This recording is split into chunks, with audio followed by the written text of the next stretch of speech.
Good evening, everyone, and welcome to tonight's meeting, May 10th, 2018, of the Citrus Heights City Council. Would you all please rise and join me in the flag salute? I pledge allegiance to the flag of the United States of America and to the republic for which it stands, one nation, under God, indivisible, with liberty and justice for all. Clerk Van, would you please call the roll? Councilmember Daniels. Here. Councilmember Fox. Here. Councilmember Slowey. Present. Vice Mayor Bruins. Present. And Mayor Miller. Here. Tonight's meeting of the Citrus Heights City Council is cablecast live on Metro Cable 14, the local government affairs channel on the Comcast Consolidated Communications and AT&T Uverse cable systems. This meeting is closed caption and webcast at citrusheights.net. Tonight's meeting replays on Monday, May 14th at 9 a.m. and again on Wednesday, May 16th at 6 p.m. on Channel 14. And a DVD copy is available for checkout from any library branch. Thank you, Amy. Any changes to the agenda? If not, I'll entertain a motion. Move approval. Second. Motion second. All those in favor? Aye. Aye. Motion carries unanimously. Next item, please. Next item is presentation number 4, a proclamation of the City of Citrus Heights proclaiming May 2018 as Building Safety Month, and our chief building official is here tonight to accept the proclamation.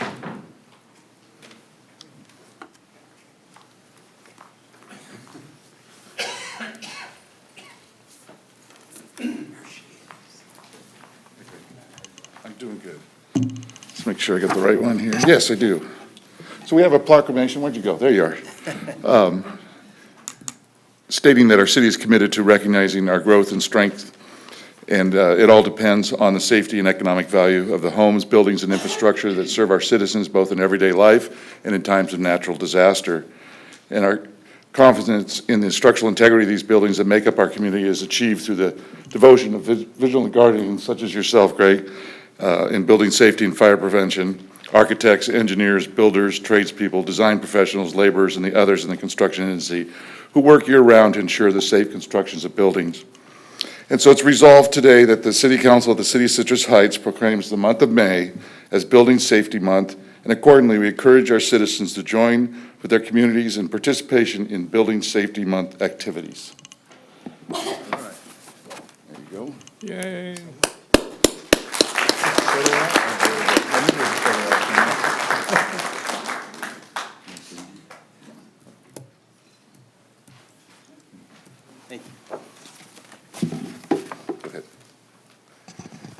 Thank you so much, Mayor. Greg Anderson, Chief Building Official for Community Economic Development Department. I just want to thank you again. Every May this comes around. It's a nationally recognized Building Safety Month. It's a time when the building safety industry and code officials get to really get the word out, try to spread the word of what building safety really means and what we do. And I wanted to call up my the building division staff and acknowledge the folks in the building division for what they do. So if the building staff could come up. Yay. So as you heard in the budget report, we've been really busy this year. We've issued over 3,000 permits. It's almost 3,600 permits so far this fiscal year, and we performed coming up on 7,000 inspections. And this is the crew that does it. And I wanted to start with the development services technicians. They're the front staff that deal with issuing the permits, answering the questions, and they've issued over almost 7,000 permits this year. And to start with is Susan McClendon. She's been here with the city for 11 years, I'm sorry. She's a development services tech too.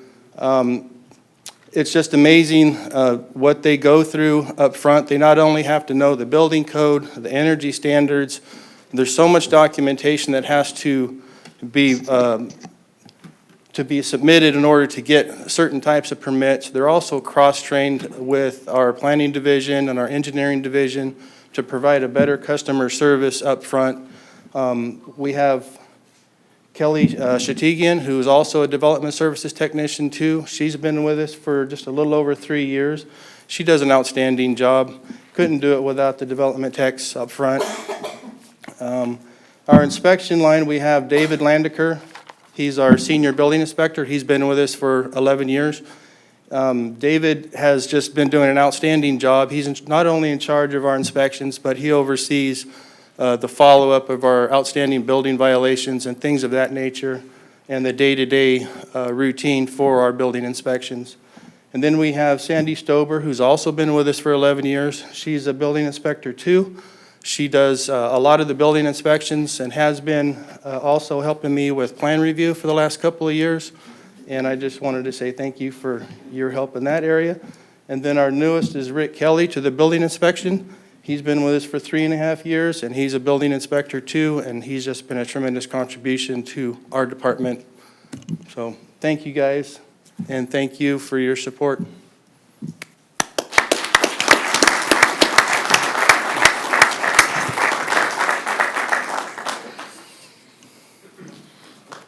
Thank you, Mr. Anderson, to you and your crew. You do a great job. And I'm also here to present a proclamation. Do you want to read the item? Sure. Presentation number 5 is a proclamation of City of Citrus Heights proclaiming May 20th through 26th, 2018 as National Public Works Week. Thank you. And part of our proclamation reads that public works services provided in our community are an integral part of our citizens' everyday lives. Oh, good. I got 2 up here. And the support of an understanding and informed citizenry is vital to the efficient delivery and operation of public works systems and programs such as engineering, street maintenance, architecture, parking, traffic operations, urban forestry, solid waste collection and disposal, recycling, animal care, water distribution and conservation, sewer collection and treatment, drainage, fleet, facility maintenance, all these things, and emergency preparedness and response. And I'm going to skip down here. The American Public Works Association has selected the power of public works as its theme for 2018, which celebrates the vital role public work plays in connecting us all together. As a cornerstone of civilization, public works provides, maintains, and improves the structures and services that assure a higher quality of life for our communities, and its streets, roads, and bridges and public transportation keep us all linked together from coast to coast, and its clean water and sanitation services keep us healthy and allow our communities to grow and prosper. So we've resolved that the week of May 20th to 26th as National Public Works Week in this city, and urge Citrus Heights residents and our civic organizations to acquaint themselves with Citrus Heights Public Works services and programs, and join me in saluting the city's dedicated public works professionals. And here to receive it is Regina Cave and Stu Hodgkins.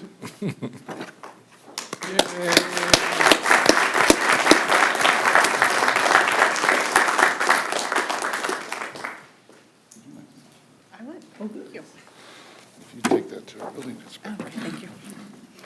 Thank you, Council. I am receiving this tonight on behalf of our local chapter of the APWA. Unfortunately, our chapter president was not able to be here this evening. However, I too am a member of our local chapter. I serve as a 2-year board of directors member, and so I'm honored to take this. In addition to receiving this tonight, I wanted to point out Public Works is successful because of our partnerships with the community and our residents. And one incredible, intricate part of General Services success over the years has been the relationship that we've had with the local LDS. And if I can please introduce Mr. Bartlett and Mr. Dressler.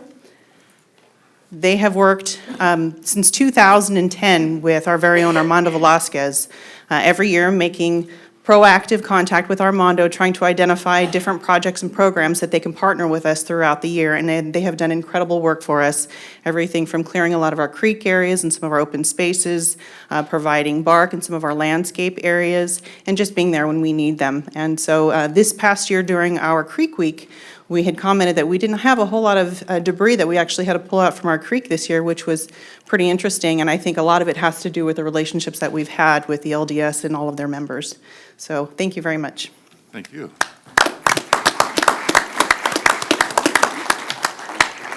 want to take a picture? Sure. I can take a picture. Free labor. Can't beat that.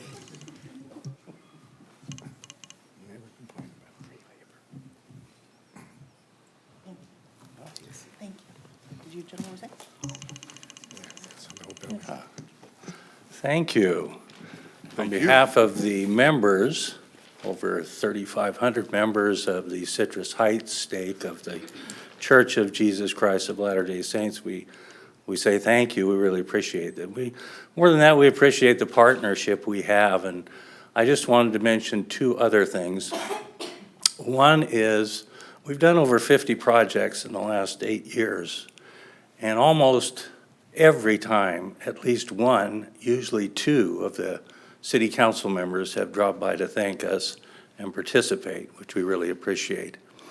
Secondly, Armando Velasquez has been an integral part of each and every one of those over 50 projects, making it fun and efficient, and we sure appreciate the job that he does. So thank you very much. Well, we certainly appreciate everything you do. Thank you. Thank you so much. Thanks for the pictures, Regina.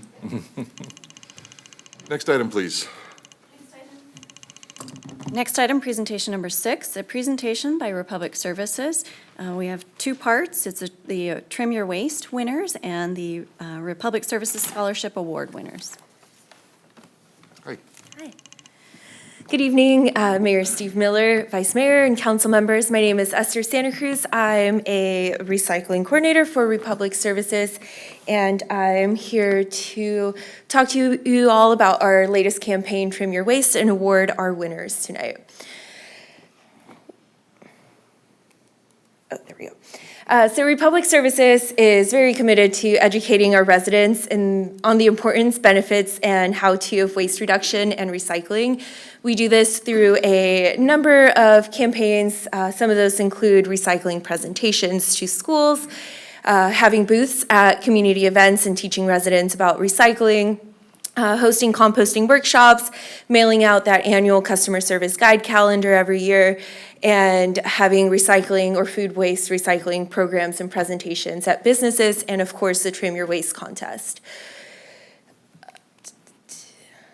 So I'm sure you're all familiar with Trim Your Waste. It is an annual contest for Citrus Heights residents. It's hosted by Republic Services and the city, and we recognize and reward residents for properly recycling. It educates residents on what can and cannot be recycled, and as well as why recycling is important. We advertise for this campaign through several ways, one of those being the service guide calendar in the month of March. It also goes out in the monthly reach out newsletter prior to the event, to the campaign happening, and Republic staff goes to all the area meetings a month before and advertises to residents that this program is coming. And so how were winners selected? We did things a little bit different this year. We inspected 10 carts in each of the 10 neighborhood associations. And the first bin in each area without any contamination won $100, and they'll be receiving that gift card today. And another thing we added is the neighborhood association area with the best recycling rate. So of those 10 that we inspected, the ones with the least contamination made that area a winner, and they will be receiving a $500 gift card tonight as well. Not sure where to point this to. Okay, whoops. So there are a lot of benefits to proper separation and proper recycling. It keeps our rates low, it saves energy and water, it keeps valuable material out of landfills, and it keeps our workers safe. It also reduces the processing costs, there's less contamination, it increases the value of our commodities, there's more efficient routing, and it sustains local jobs. So what is recyclable? We can take in paper and cardboard as long as it's clean. We can take in plastic containers, number 1 through 7, except styrofoam, as long as they are empty, clean, and dry. Glass jars and bottles, and metals, which includes anything from aluminum foil to tin cans and scrap metals. We also have a few programs for things like green waste, so you put that in your green waste bin. Batteries, you can put them all in your in a Ziploc bag and put that bag on top of your recycling lid, and we'll pick that up for you. We also have programs like curbside oil and oil filter collection on your recycling day. You can make an appointment to get your sharps picked up at home. Your e-waste can be collected through our bulky pickup program, and your HHW can now be conveniently taken to the NARS HHW facility at your convenience instead of just 3 times a year. So at this point, I would like to invite our winners up. So if you see, whoops, spoilers. Okay, so if you see your name up here, please come up here. And at this time, I'd like to invite council to come down and take a picture with our winners as well. We're not on? So if you see your name up here, please come up here if you know you're one of our winners. Our area winner is Area 11. And just some highlights, they had the best recycling rate. 9 out of the 10 recycling bins that I inspected had no contamination. And Skycrest Elementary is also in Area 11, and they are very committed to the environment. They have an edible orchard, edible garden, and they're just all around great. So if you're a winner, please come up here. We'll take a picture. I'll give you your gift card. All right. There you go. Congratulations. And then just step up there for a picture. Yes. Area 11? We're Area 11. You want Area 11 now? Do you want Area 11 up now? And then if I can have Marley and anybody from Area 11 who is here come up as well. Now? Right now, yeah. And here is your gift card. And then if you can just come up here for a picture.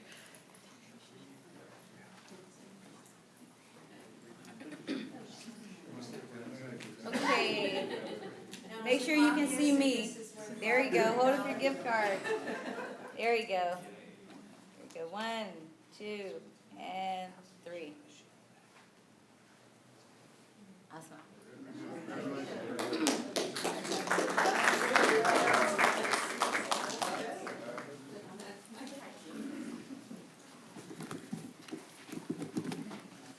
And again, just wanted to say thank you to the City of Citrus Heights and council and all our winners for helping us make this campaign possible.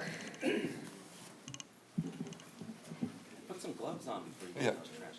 Esther, were you the one that went around and dumped out the recycle bins? Was I the one who dumped them out? Did you go through them? Oh, yeah, I did. Yep. I didn't wear gloves for the picture, but I wore gloves up there. Well, thank you so much. I'm sure our residents appreciate the gift cards. All right, and I'm staying up here for our second presentation on our sustainability scholarships. This is our second year awarding these scholarships, and it was a partnership between the City of Citrus Heights, Republic Services, the San Juan Unified School District, and the San Juan Education Foundation. So we all came together to award students. So Republic Services sponsored 3 $1,000 scholarships for graduating seniors from the San Juan Unified School District who are Citrus Heights residents. All our winners are interested in pursuing a degree in sustainability or a degree that will benefit the environment.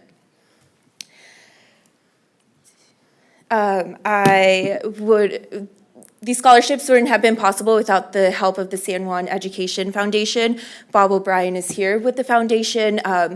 They helped us create the scholarship. They advertised for it. They took in all the applications from the students, went through them, and selected our 3 winners. So they did all the hard work to make this possible. And I'll go through our 3 winners. Maybe. Okay, our first winner is Claire Spinner. She is a senior from Bella Vista High School. She will be attending the University of Portland in the fall and will be pursuing a degree in civil engineering. Our second winner is Jacob Sullivan. He is a senior from San Juan High School. He will be attending Sierra College in the fall and will be pursuing a degree in civil engineering. And last but not least, Raul Barajas Ramirez is a senior from Mesa Verde High School. He will be attending Humboldt State University in the fall and pursuing a degree in environmental management. At this time, I'd like to invite our 3 winners to come up here and receive their $1,000 scholarship. Also, Mayor Steve Miller, if you don't mind coming down and taking a picture with our winners. And then Sure, I'll be Bob right there. O'Brien with the foundation, if you can come up here and take a picture with them as well, that'd be great. All righty.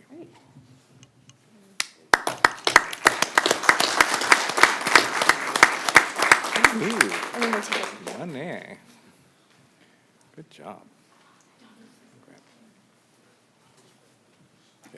Get squeezed together, people. Squeeze together. Squeeze together. All righty, here we go. 1, 2, and 3. Thank you. Congratulations.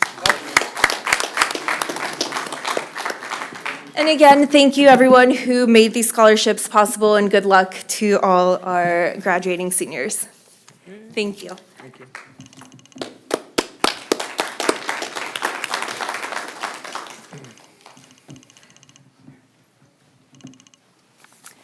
Our next presentation, number 7, is a Sacramento Regional Transit Smart Ride Program update.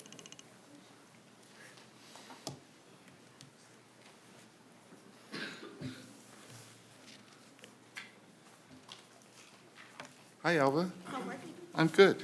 Yourself? Very good, thank you. Good evening, Mayor Miller and council members. I just came back from Tampa, Florida at APTA conference where I did a presentation about our pilot. very good. And I can tell you that I have 3 transit agencies planning to visit us next month to see how our pilot is going. They're interested in our project. Thank you for having me back. Last time I was here, I just explained our project timeline. Here's just an update of where we are today. We started back in December with the simulation model of what this project could do for our Citrus Heights service. And we are now in phase 2 of our microtransit 6-month pilot, which we launched April 23rd to include Orangevale, Antelope, and the light rail station at historic Folsom. Right now, we are in the midst of surveying Smart Ride customers and analyzing our data and ridership information. This is just a boundary map of our boundaries for Smart Ride service, now including Antelope, a portion of Fair Oaks, Orangevale, and the light rail station in Folsom, historic Folsom. Let's go back one.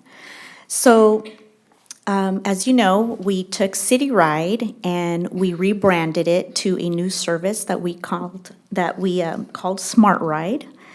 And we started with a service that ran Monday through Friday from 7 a.m. to 7 p.m. As of April 23rd, we expanded those hours to start at 6 a.m. and run it to 9 o'clock at night. It's an on-demand service. Customers no longer have to book their ride a day in advance. It's same-day booking. You can call in our reservation line or use the app or go onto your desktop to book your own rides. We now have 8 dedicated vehicles in the Smart Ride service area. There is ride sharing going on now versus before our system did not allow us to pool rides with multiple passengers. When we started the service, before we started Smart Ride, we were averaging 30 passengers per day in 2017. Since we started the launch, that number keeps growing. When I sent this, it was 66. It's now up to 68 daily boardings. Here is a very visual portrayal of our daily passenger growth. The red bar demonstrates our average 30 passengers per day pre-Smart Ride. We are now, I haven't seen a day under 100. We keep talking about doubling, tripling, quadrupling. I had to look up and go on Google what 5 times means and to say we have quintupled our ridership on this service.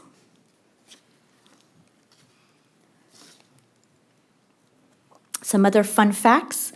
Of all our reservations, about 60% of our customers are calling in to book the reservation, and 40% are booking using the app or using their desktop.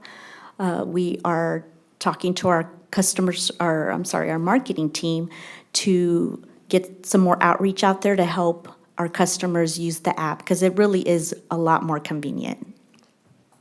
And just also a snapshot of our peak demand by the hour. As you can see, it starts off a little slow in the morning. This was as of last week, so it probably has moved up a little bit now that the word has gone out that we've extended our hours. But mainly, I wanted to show the peak starts at 10 o'clock, 11 o'clock in the morning, and goes up to noon and then falls back down. So really, between 11 and 4 p.m. is our highest ridership demand times. Some of our early findings in our pilot, and we're about halfway through it, is, number one, transit agencies from around the country and Canada, I've gotten calls from Canada, want to know about this project. They're all clamoring for more information on how we're operating the service. Marketing and community outreach is very important in this type of service. We cannot relent and back down our efforts in getting the word out. It's a very easy to use app. It's very easy to transition to. We're seeing a lot of new customers adopting the service. We're not denying trips as we had to in the past because of our limitations with capacity. And we see very little cancellations and customers not showing up for their reservations. They're using the app themselves to cancel the service if they don't need it, or they know that they can wait, maybe an hour or two before they actually need the ride, versus before they would call it a day before, get another type of ride the next day and cancel the same day, which caused us problems with efficiencies. The dispatchers and our operators love this system. It's very easy for them to use. We actually now have operators that only want to do Smart Ride. So that's a new one for us. We have access to very good data. We're seeing where everyone's going. We know Walmart is especially a popular location here in Citrus Heights, along with the Sylvan Learning Center and some other supermarkets in your city. We've gotten a lot of positive feedback, and we're using that to also help our partners, Transloc, who provided the scheduling software, to really fine-tune their applications. And again, ridership is steadily growing. We're really excited. This is one of the coolest things that have happened to SAC-RT in a long time. Another fun fact is we are not finished with our surveys, but we have found that of our customers that have taken the survey, 70% are extremely satisfied with Smart Ride. These are actual passengers. One thing I find interesting about that is it is a pilot Yes. program. Yes. And we're working the bugs out, and to have so many folks satisfied, and I have heard a few complaints. We've had some bugs, and I just attribute that to some growing pains. Yes, And figuring yes. it all out. And we are one of the first transit agencies to actually take this model. So the Transloc, the software provider, has been super cooperative with us on helping us help them make it better. Comments from the public, comments from our operators and our dispatchers, they've used and have actually made changes to their software as we go along. Next steps for us, we're going to continue to survey our customers. We want to make sure that we get as much information that we can during this pilot. We're also constantly watching impacts on wait times and ride duration times. That has to do a lot with the demand at any given hour and how many vehicles we have scheduled out to provide the service. We also are watching out to see if we divert any paratransit trips from our paratransit contracted providers. Once we conclude the pilot, we'll make a definite determination about implementing permanently in your city and other areas that we have designated. We have plans to launch additional pilots because this pilot has gone so great. We'd like to see it expand in other parts of Sacramento. We are going to procure a permanent software solution to provide the services in the future. And we're looking forward to providing more Smart Ride service in the Sacramento region. And lastly, my last slide, I just want to thank the City of Citrus Heights. You've been an awesome partner in this pilot. Everyone from our passengers to the council members here. Mary, you've been awesome helping us with our marketing and outreach. And I just want to really give a heartfelt thank you to the City of Citrus Heights. Thank you for your presentation. Questions? Jeannie? Thank you. I'm really happy to hear that this has been so successful. I think that's a great next step for public transportation. A couple questions. One is, what is the minimum time from a call to until pickup? I mean, what could one expect that to be? And that is a great question. It really depends on the time of day that you try to make the reservation, because as you saw the chart with the peak times, I have seen everything from 6 minutes wait time, 5 to 6 minutes, and that could be someone that made a reservation at 7 a.m. when demand is very low, to 45 minutes. So do you midday. Do you have all 8 vehicles operating through that entire time span? We have 8 vehicles scheduled throughout the day, but during the peak, we have 5 to 6 vehicles to cover the most of the demand. Okay, so it's a total of 8 in stages. Correct. Okay. Correct. So my next question is, given the expanded ridership area, can you cross boundaries now? So can a Citrus Heights resident go to Folsom on a Smart Ride? Yes. Okay. Yes. Wonderful. That's great. Yes. And then lastly, are you doing any statistical analysis on the demographics of who's actually making the reservation? Who's riding? Who are your riders? So at this time, our statistical or demographics we are getting from our surveys. That is part of our survey questions, age, annual income. We have included those types of questions in the survey. Of course, it's not everyone who is riding. It's a voluntary survey. Right. So we don't have concrete demographics. But if you were to just visually do an unscientific analysis. Yes. Can you come up, is it mostly seniors? It's mostly seniors, yes. Seniors. Yes. So anecdotally, our dispatchers over the years have learned a lot of your residents, customers by first name. And so they know that a lot of the customers are seniors or they're disabled. In fact, we probably have to talk to some of our dispatchers about shortening the time they spend on the phone with them, because they get into, how are your kids? And so we have people waiting to get through. But yes, it's seniors. Other information we got from the survey is they're doing a lot of shopping and they're going to their medical appointments. We see that in the survey and we see that in our data that shows us where they're going. Thank you. You're welcome. Brett?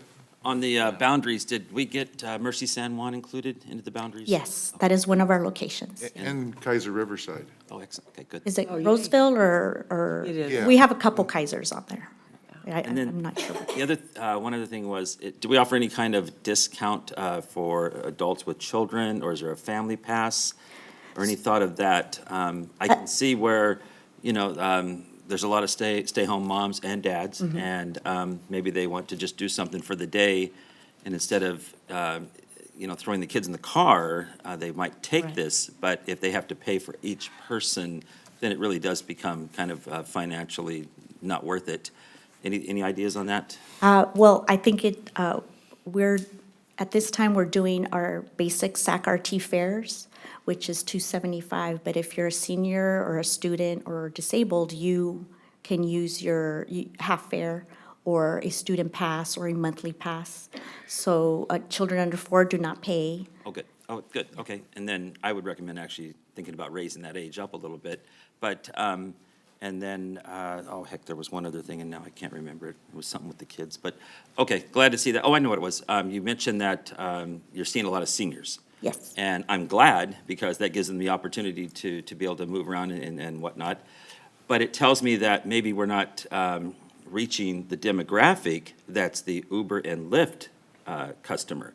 And so just something to think about as to why that's not happening, if that is the case. Why are we not connecting into the folks that actually use this type of transportation, as if we compare it to Yes. Uber or Lyft, and why we haven't been able to connect into them as much at this Right. point? And it just might be an exposure and education. Yes, and we, in our marketing plan, does include a lot of social media and what's it called, crowdsourcing, marketing to residents within the boundaries of the service boundaries. Very soon, you'll also hear a radio spot on one of our local radio stations. Unfortunately, I can't remember which one it is, but we will have a radio announcement about the services here in Citrus Heights. And then one other thing came to mind, any ideas on any kind of express service to employment areas? I know that if I'm going to use it to go to work, and I call and I, want to be picked up at 7:30, and I've got to be at work at 8, but it's really popular for other things, that could prevent me from doing it. And so, but if there's areas that are more what we call employment centers, maybe that, as opposed to dropping off at all different locations during peak hours. Right. One thing once we complete the pilot, we will have all the data to make those type of decisions for consideration, is looking at where is everybody going, and we have the times and the number of people that are going to any location that it's been. That's what's great about this software. It's really robust and all the information that it gives us. So it's something definitely to consider when we have all that data. Thank you very much. Thank you. Now, just very quickly, I was going to do this during our individual presentations, but RT's, this plan came up today. They were talking about the expansion, which I think is wonderful, including so much more of Sacramento because of the success. And I think that one of the things that happened today that was tremendous as far as the SAC Transportation Authority saw was we had Alfred Sanchez and we had Peter Filpo from our community there today. And they both made short presentations to the board about the success of the program at Citrus Heights, and the word they kept using, and the one that I think got the most response from those of us sitting at the dais was, this has given us freedom. Freedom to travel, freedom to get around. They're limited by, obviously, the jurisdictional restrictions right now, but as I saw the expanded model, I think that jurisdictional restriction is going to go away to some extent. But more importantly, getting to light rail is the big one. Yes. And Peter said today, this is the first time I've been able to get to light rail. And they came all the way from here, through light rail, Yeah. all the way downtown to the meeting at the Board of Supervisors chambers, made their presentation, made it all the way back home. And it's that freedom to do these things that I think has really spurred more interest in those of us looking at the program than anyone thought possible. So thank you guys. You did a great job. Yes. Thank you. Thank you. Again, if it wasn't for your support, I think that the outreach has been phenomenal here in the city of Citrus Heights. I did a quick poll of where most of the trips are originating from. 87% of those trips are from Citrus Heights. So as the boundary expands, we'll see more people come in and out of the city. We have a lot of plans, a lot of them also, not just expansion, but the type of vehicle, making vehicles more comfortable for our customers, looking at zero-emission vehicles. We have a great plan, and really, it all takes funding, of course, but we really have a great model, and I'm very proud to be part of that project. Thank you. Well, thank you so much. Thank you. for coming Thank you down for having me. And updating us, Alva. Appreciate You're it. welcome. See you Monday. Okay, that concludes the presentations. On to the next item, please. The next item is comments by council members and regional board updates. Okay, who wants to go first? I'll go. Jeff?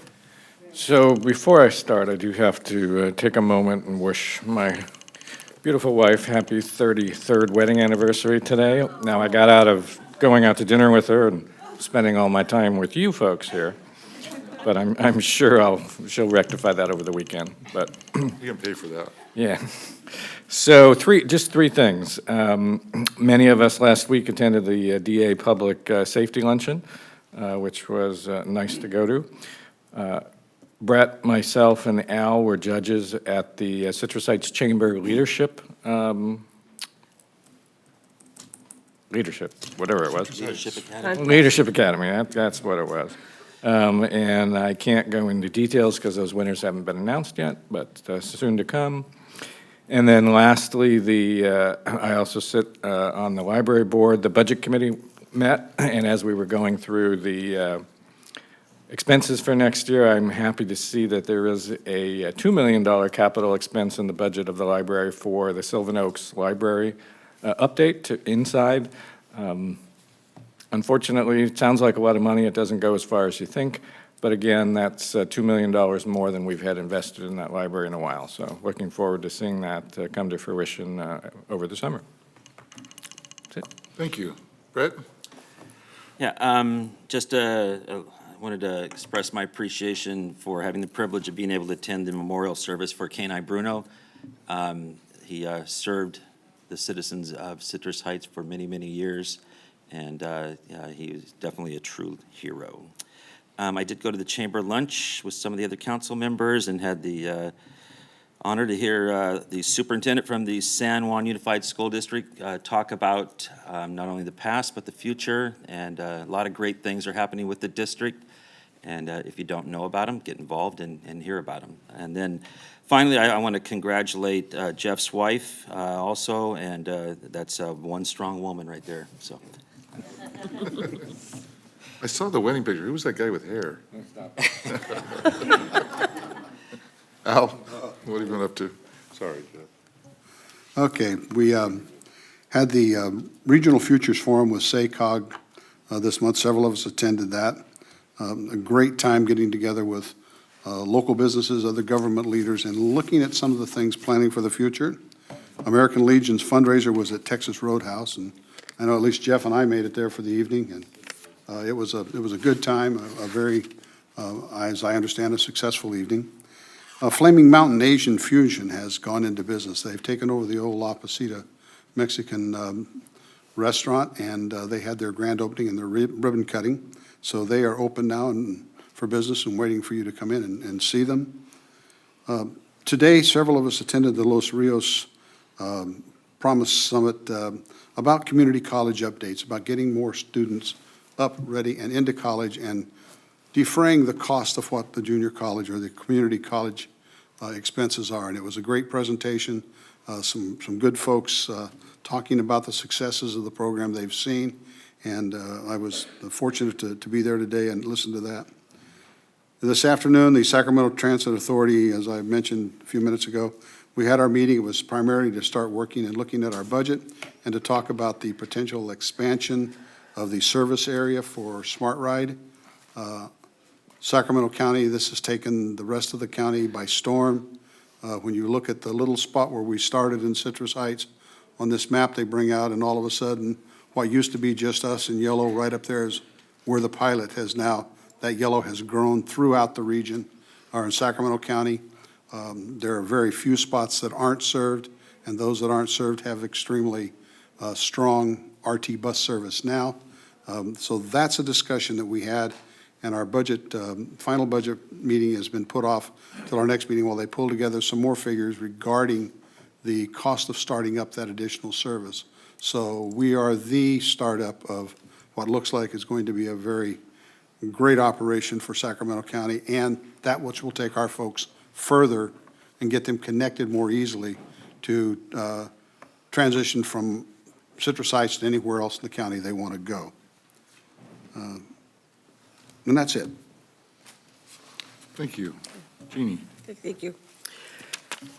Also made it out in the community this last few weeks to go to the Texas Roadhouse event, and it was fun seeing other folks from the community, citizens that were supporting the American Legion as well. Chamber lunch, and then the summit today. A lot of focus on education and things that are going on, and this Promise Summit really different models in different cities. We heard a presentation from West Sac, we heard a presentation from Rancho, and then a couple people that actually work on a national basis on this program, and it's something for us to consider looking into in the future as we continue to collaborate to make education better in Citrus Heights. Sanitation Board meeting happened yesterday. We had budget workshops for both Regional San and the Sacramento Area Sewer District. Next meeting, we will vote on those budgets, and the operating budget for Regional San is close to $140 million in this fiscal year, funding 476 staff positions, and continuing the work on the Echo Water project as those costs continue to rise, as we're just in the thick of it right now. So these are all budgeted, nothing extraordinary, and then they continue, for the most part, each element of the budget, the project to come in under budget. We, the consumers, will be seeing a $1 a month rate increase, which was approved by the board a while back to fund this Echo Water project. It's ultimately paid for by you and me. Sacramento Area Sewer District, which is what I call the small pipes, where the other one is the big pipes, they have about an $86 million budget, and they staff 300 positions, so they're two large agencies. And the really good news is that Sacramento Area Sewer District will have no rate increase for the 8th consecutive year. And they are doing very well to keep their costs under wraps and work efficiently. And so we can look forward to that stable rate this coming year. And I believe that's all I have. Thank you, Jeannie. Well, for myself, and it's been a busy 2 weeks, but I won't repeat what others have brought up. Just tick off some of the highlights. Sunday on April 29th, Chief Ron Lawrence and I attended the Roseville Sikh Temple to help celebrate their 10th anniversary, and that was a lot of fun. Check it out on Facebook. We both got our turbans on, and looking good, Chief. I don't know. On Wednesday, May 2nd, Jeannie, you usually do this, and that's conduct the bus tour for the Leadership Citrus Heights class. And I know you were busy, and so I did that, and that was a lot of fun with the group. And we just got all through Citrus Heights, and I had about 52 points of interest. It's pretty amazing what you can come up with. A lot of historical interest in this. Let's see, on Thursday last week, attended the city selection committee, and I had no idea what this committee was, but it is all the mayors from all the cities in Sacramento County, and it meets once in a while. I think it's been 8 years since it last met, and it's only when they need to appoint somebody from a city to another board, in this case, the Sacramento County Consolidated Oversight Board, for wrapping up redevelopment. Now, we were Citrus Heights, and I want to thank Devin Rodriguez and of course, Jeff Slowey. We were the only city that had ours totally wrapped up. So I could take a step back and not get nominated to this, and we actually voted to have the city of Sacramento sit on that since they have like 54 properties still outstanding with their ROPS, whatever. And so now I know what the city selection committee is. And let's see. I think that's it. I did want to bring up the change in voting. I know I got my ballot in the mail. I think just about everybody should have by now got their ballots. And Amy, I hate to put you on the spot, but I know we're a drop-off center. What are the hours here at City Hall? The hours are 8 a.m. to 5 p.m., so starting this week, we have a ballot box here in City Hall, and voters can drop off their ballot. Starting on Saturday, May 26th, this council chambers will open as a vote center, and it will be open for 11 consecutive days, from about 8 p.m. to 5 p.m., except for Election Day, it'll be open longer. So you can actually use a voting machine? Yes, there will be voting equipment here, so if someone wanted to come here, if they wanted to register to vote, they could all do it here at the vote center. So we got early voting going on. I think this is like for 4 counties in the state this time around. About that, I Yeah. believe. Okay, yeah, a little different style of voting, early voting going on. So vote early, vote often. All right. And I think that's all I have. So we can move on to the next item. The next item is public comment, and members of the audience may address the council on any item of interest to the public and within the council's purview or on any agenda item before or during the council's consideration of the item.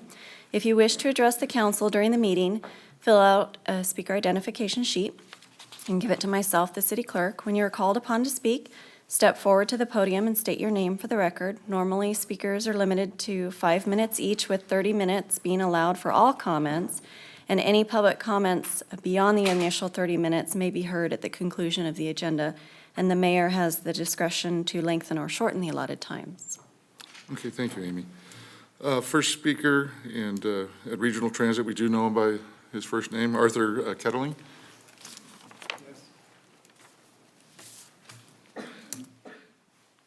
I was just wanting to be able, my name is Arthur Ketterling, and I was just wanting to be able to ask, was there going to be any voting on the ballot with RT this November at all? Are you aware of at all?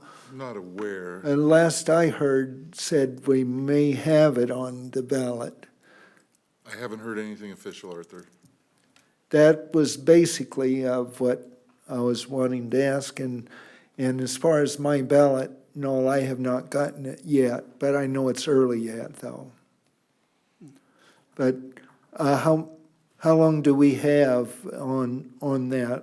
The last I heard was from over the internet, though, the voting. But that's over with as far as I know. And that's basically all I was wanting to ask or mention. Okay, thank you, Arthur. Thank you. Arthur, it sounded like you asked how long you have to be able to vote. Yes. You have it up until June 5th. Well, once it becomes our turn without on the, because I know there's so many days. You have up until Election Day, Up to the election day? including Election Day, yes, No, okay. yeah. All right, then, thank you. Thank you, Arthur. Next, I have Jonice Downs. Good evening, Mayor, Vice Mayor, members of the council. My name is Jonice Downs. I am the Municipal Services Manager for Republic Services, and I have the distinct honor and pleasure this evening of introducing our new General Manager to you. As many of you know, our previous General Manager, Tony Sincata, was promoted and moved on to San Diego. Tough gig, but while he was here, he really created a great culture and established some great things here in our business unit and in the city. And so we went on our wild search and a wide search to find really a new Tony. And lo and behold, that's exactly what we have. Literally, his name is Tony. Well, that'll be easy. So I'm going to invite our new general manager, Tony Perez, to come up and say a few words.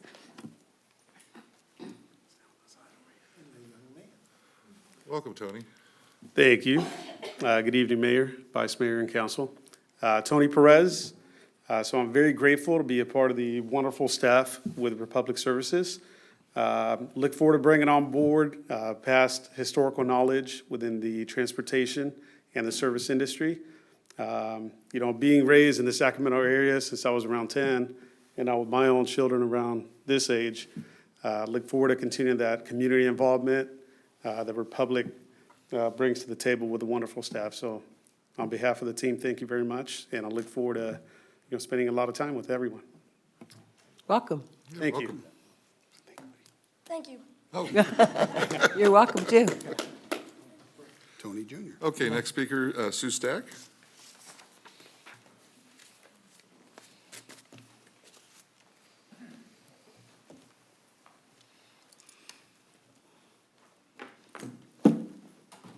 Hello, everyone. My name is Sue Stack. And first, I wanted to plug Smart Ride. I had to take my car in for transmission work. And I was looking at Uber and Lyft. And from the transmission place to my home was over $7 one way for both. And then I remembered that I had the Smart Ride complimentary coupon to try. I called dispatch within 15 minutes, and this was at 9 o'clock in the morning. 15 minutes they were there to pick me up. And then when I needed to go back to the transmission place to pick up my car, I called dispatch again. And fortunately, they had a bus going by my way, and within 5 minutes, I was picked up. It was fantastic. And I wish more people knew of the service because it really is genuinely a great service that we have here for everybody. So anyway, I just wanted to give that little plug. And then I wanted to ask if, I know that you all have a lot on your plate, a lot going on, but did the council have an opportunity to come up with some type of plan for Paradise Oaks Group Home? No, nothing yet. Okay. How's it going? Well, right now it's real quiet, and they're very good. But, this has been the repeat pattern is as soon as there's a big outburst, they're quiet, for the next couple months, and then it just starts right back up again. And this time, I'm hoping that we can do something more permanent instead of just going through this vicious cycle that I've been going through for the last year and a half. Sue, I think one of the things we have to research is what we can do. Okay. There are certain rights that they have as a group home, and they're governed by the state, not by the city. So give us an opportunity to look into that. I will. Thank you for your patience. And you do know who to call if it flares up again, right? Pardon me? You do know who to call if it flares up again, right? Oh, I know. Yes, I do. Good. But they've been really good. But again, not to be redundant, it just is this vicious pattern where something, horrible happens and they're good for a couple months, and then as things quiet down, they start easing in the really disruptive kids again. So I'm just... Yeah, well, I think you are diligent about letting our police department know, but, let them know sooner rather than later. Don't let it escalate. If you get a sense of it, in the meantime, we will look into if there's some kind of a more permanent solution to this.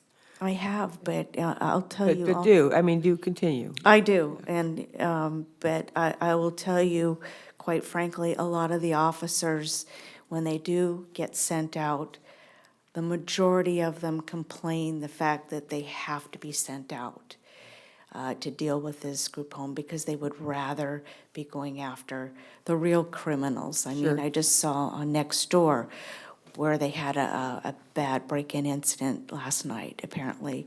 And I would rather our police be out there patrolling and catching the real bad guys and not having to deal with the kids. Yep. I think we all do. Anyway, that's it. Thank you. Thank you for, Council, I can add that The police department has been working on this, and the council did request some specific information regarding it. We have that information, and so the chief will get the council briefed just as soon as we're able, but we're definitely working the problem. Thank you. Thank you. Thank you, everybody. Thank you. That's all the comment cards I have for tonight. So with that, we'll move on to the business part of the agenda. So the next item is the consent calendar. We have items 8, 9, 10, and 11 for council's consideration. Move approval. I'll second that. There's a motion and a second to approve the consent calendar. All those in favor? Aye. Aye. Sounds like it passes unanimously. So the next item, regular calendar, we have item 12 and item 13, which is the environmental review on-call services and the traffic engineering on-call services award of contracts. Though that presentation by staff will be conducted simultaneously together, but then we'll ask council to take separate action on. Thank you, Mayor and Council. Casey Kempinar in the Planning Division with Leslie Bloomquist in the General Services Department. Tonight, we're here to ask you to approve some contracts for on-call services for environmental review and traffic engineering services. The intent of these contracts is to enable the city to make quick turnarounds for environmental review and traffic engineering for new development projects. And I'll have Leslie talk a little bit more about the traffic component that goes beyond just development projects. So as you know, whenever we have a development project, we're required to comply with the California Environmental Quality Act, and a lot of those aspects that we have to look at include technical fields such as biological or noise or traffic or a whole gamut of environmental impacts that we have to look at. Over the last several years, we kind of handled these on a case-by-case basis through a request for proposals process. That process typically takes about 3 months, so when you have a use permit or a project that normally would take 6 months, that adds quite a bit of time in the process. So we thought it'd be advantageous to speed that process along. And this procurement process through the RFQ has allowed us to vet these firms to make sure they're qualified to go ahead and do the work, and they're on call, so they're really quick. Instead of 3 months, the turnaround time be more like a week, so we can get the ball rolling on and get these development projects moving forward. For environmental services, we've received over 20 proposals and we interviewed several firms. We've narrowed it down to 5 firms we're recommending for your consideration. For noise, we have Ballard Acoustical. For biological services, we have Foothill Associates. And then we have 3 different multidisciplinary firms. And I want to point out that for development projects, the cost of these services would be paid by the applicant or the developer of those projects. So with that, I'll turn it over to Leslie to talk more about the traffic component. Good evening, Mayor, council members. The Traffic Engineering On-Call Services RFQ was released in a similar manner to the environmental. With the responses, we got 5 proposals from qualified firms in the area. We are proposing to enter into contracts with 3, including TJKM, Farron Piers, and Kimley Horn. Each of these 3 firms have different specialties, and each would be used for those primarily for those specialties in their areas of expertise. However, having 3 firms would also allow us to make sure that for specific projects that they are able to meet our pricing and scheduling needs. Costs for services for work associated with development projects would, similar to the environmental, be reimbursed by the development firm or applicant. For other services, they would be paid for using already approved capital improvement program budgets. With contracts already in place, we would be able to reduce the time to start work on projects from approximately 3 months to just 1 or a few weeks. We're therefore recommending that we adopt the resolutions to authorize the city manager to execute these on-call agreements for both environmental and traffic engineering. And if you have any questions, we'd be happy to answer. Yeah, if on given projects, are you going to have them bid against each other? Or are you going to do it on an availability basis or a rotational basis? What's the plan? We have the option to do either way. It depends on if their scope. There are certain firms that are more tailored to certain things, so it kind of depends on the nature of the project, but we can have them all give us we can do a task order and they can all give us a bid to help ensure the prices are in the right range and make sure that we're covering all the bases. Okay. On these projects, are you required to give the bid to the lowest responsible and responsive bidder? No. Okay. Any other questions? If not, I'll entertain a motion for item 12, the, Move the item. Second? all those in favor? Aye. Item 12, I will also move item 13. Second. very good. All those in favor? Aye. Aye. So both pass unanimously. Thank you. Thank you. Okay, next item. Next item, item number 14, the subject is opposition to the Tax Fairness, Transparency, and Accountability Act of 2018, and the recommendation is to adopt a resolution opposing the Tax Fairness, Transparency, and Accountability Act of 2018.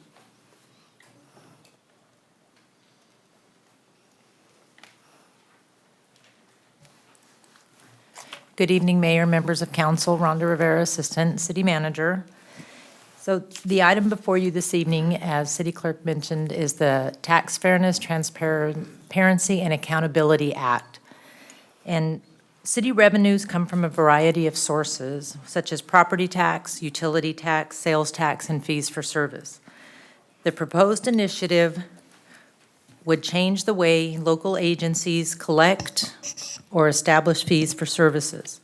The California Constitution distinguishes between a general tax and a special tax. Each has a different threshold for approval. General tax revenue may be used for any purpose. A majority of voters must approve a new general tax, its increase or extension. Special tax revenue may be used for a specific purpose. 2/3 of voters must approve a new special tax, its increase or extension. Cities also have the authority to impose fees by a majority vote of the City Council, such as fees for specific benefit, privilege, service, or product, license permits, rental fees, fines, penalties, etc. The new proposed initiative is attempting to amend the state constitution to change how the state and local governments can impose taxes, fees, or other charges.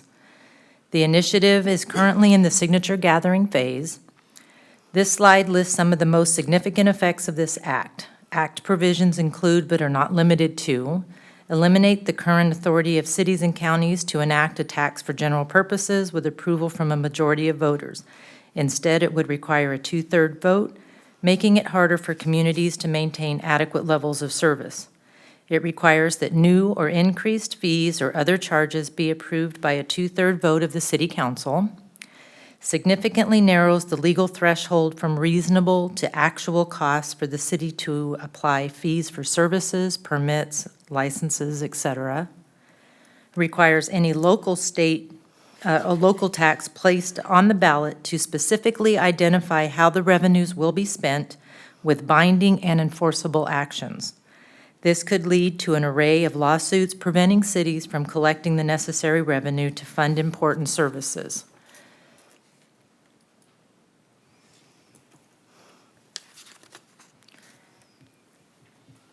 One of the stated purposes of this act is to close loopholes created by recent case law. However, the impacts on local governments are broad.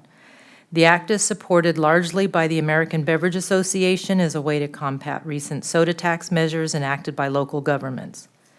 If the council approved an opposing position tonight, the city would be joining a contingent led by the League of California Cities. The League opposes the act because of its broad impacts on local government and has requested cities in California to join in the opposition. The Tax Fairness, Transparency, and Accountability Act substantially constrains the city's ability to fully fund essential services, collect revenue, and retain flexible funding sources. For these reasons, staff is recommending the City Council adopt a resolution opposing the initiative. Are there any questions? Questions or comments? Would you put that last slide back up, please, so see the title of the act? Thank you. Comment? Sure. I just want to make a comment that the title of this act really is a misnomer. I mean, everybody wants tax fairness, transparency, and accountability. That's not what this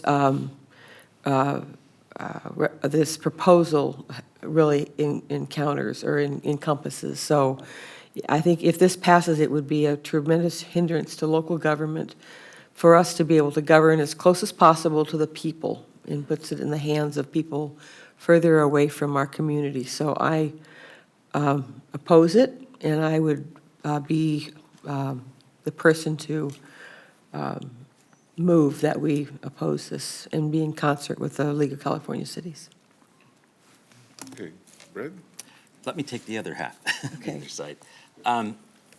I see this as an effort to make local government kind of follow the rules of Prop 218. And so there is the ability to impose taxes on others that those who are voting on that tax will not end up having to pay.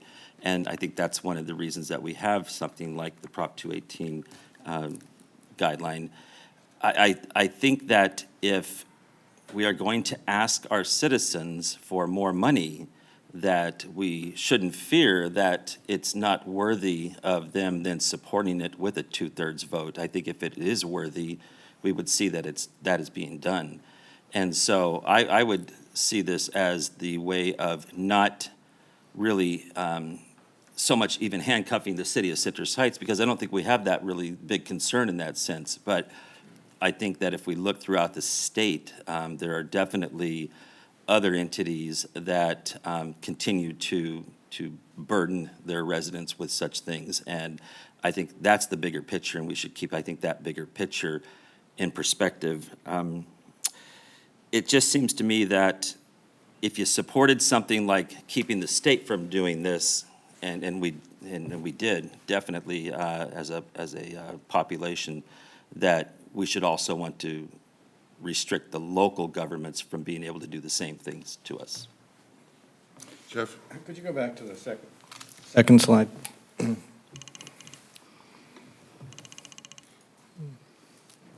Second, okay, well, that, okay. So a couple of things. I agree with Jeannie in the sense that the name is a complete misnomer. This isn't citizens putting this forward for other citizens to vote on.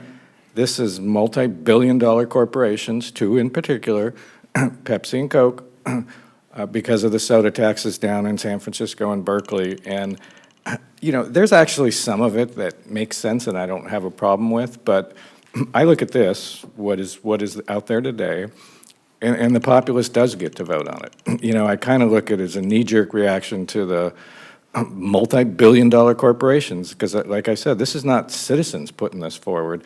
It's a couple of companies who got ticked off because they're getting taxed.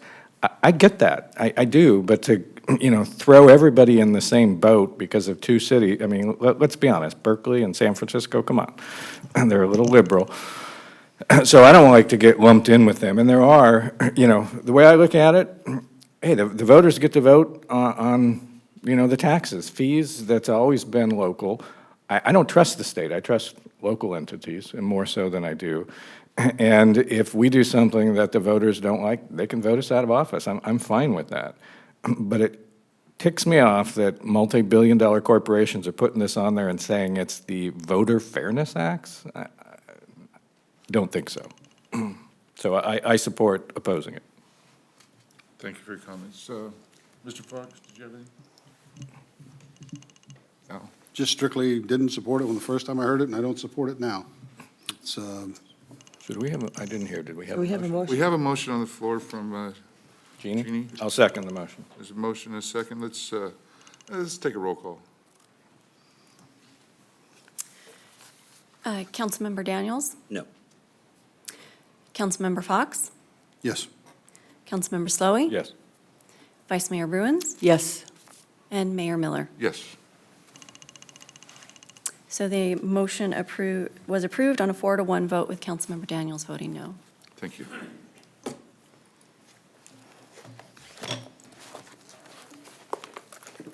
The next item is department reports, and there are none. The next item is city manager reports, and there are none. So next is items requested by council members or any future agenda items. It's just a comment came to me during the meeting. You know, earlier we had a study session on the budget, and we talked about recovering revenues.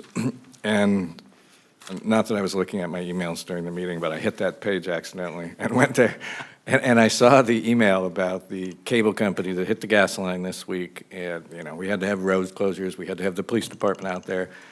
I just hope when we look at events like that, that, you know, if there's a hit to our budget over stuff like that, that, you know, I don't know if there's any way to attempt to recover any of that or not, but it's just a thought. Yes, we hear you, and I can tell you your staff is focused now more than ever on the larger topic of revenue recovery. And at a later time, we'll get through the budget here, and we'll tell you what our plans are there. Because I'm pretty sure, looking at the streets around town, they've all been marked where those lines are. Whether or not it's Yeah, correct. whether it's Mark. correct or not, that's not my problem. Right. but- No, but we hear you. Any other? Oh, and then I stuck a peek at the emails accidentally. And with that, if there's no other items, then we are adjourned.